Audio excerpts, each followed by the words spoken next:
place is so demonic. They have a donut shop here called Voodoo Donuts. And all my people are out here buying the Voodoo Donuts. Why on earth is this place called the... Federal agents swarmed the campus of a North Houston church. Two of its pastors are now accused of running a $50 million labor trafficking and money laundering scheme. KPRC2 reporter Rochelle Turner is outside Joshua Media Ministries International with what investigators say was happening behind closed doors.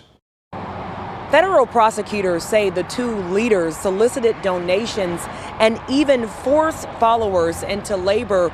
Now, all day we've seen agents coming in and out of this campus.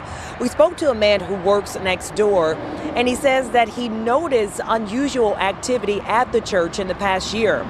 He remembers trying to offer a man some water while he was cutting grass, but says he just looked away. Drone video shows a bird's eye view of the JMMI Global Campus for Harvest off the North Freeway in North Houston. The property belongs to the Kingdom of God Global Church. On Wednesday, a heavy law enforcement presence surrounded the facility, FBI agents moving in and out for hours. Sean Oakland works next door at City Electric Supply and says the scene didn't shock him. I rolled up and I saw a lot of cars parked in the street right here, and we had probably about 6-7 cops in here, and I pretty much knew right away what it was. When I first started working here, they let me know that there's a cult right behind us, and I was wondering what that was about. I thought they were messing with me, and I looked up the name and saw the owner, his previous indictments and everything, and walked inside. I was like, y'all weren't joking, huh?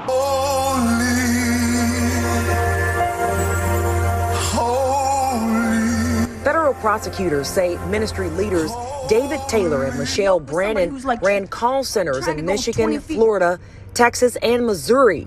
They're accused of forcing followers to work long hours for little or no pay, pressuring them to meet steep donation quotas. Victims reportedly lived in ministry housing or even slept inside those call centers, with their movements strictly controlled. They would have people cut this big field of grass with a push mower, and they would be out here for 8 hours a day. I mean, from sun up, sundown, and I don't know, whenever I leave, I don't know what happens, but they were here the whole time I was here, and we always joked that it was punishment, and now reading all this stuff, the unpaid labor, I'm sure it was. According to a 10-count federal indictment, Taylor, who called himself an apostle, required some followers known as armor bearers to serve him around the clock. Prosecutors allege they transported women to him and in some cases were told to take emergency contraceptives. Oakland says strange things were common, like unmarked cars and armed guards on the property. Big stages in the back, no one's ever on them, set up with pictures of people's faces and a curtain where you couldn't really see what's going on. People peeping in and out of windows, only time we ever really saw people. Taylor was arrested in North Carolina, Brannon in Florida.